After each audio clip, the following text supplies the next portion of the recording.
তবে ট্রাম্প যেমন শান্তি প্রতিষ্ঠার চেষ্টা করেছেন, সাথে যুদ্ধে সহমত প্রকাশ করেছেন বহুবার।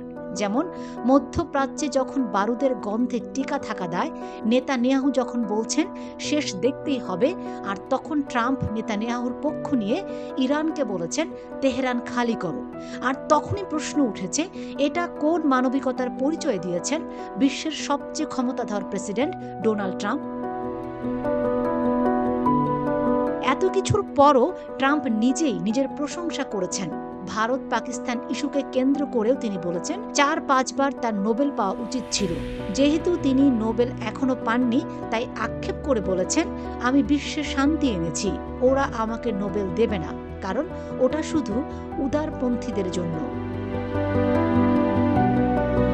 তবে ট্রাম্পের এই নোবেল পাওয়া আর না পাওয়ার বিষয়টি এখন হাস্যরসে পরিণত হয়েছে। যিনি শান্তিতে নোবেল পুরস্কার পাবেন তিনি নিরপেক্ষভাবে চিন্তা করবেন, এমনই প্রত্যাশা বিশ্ববাসীর।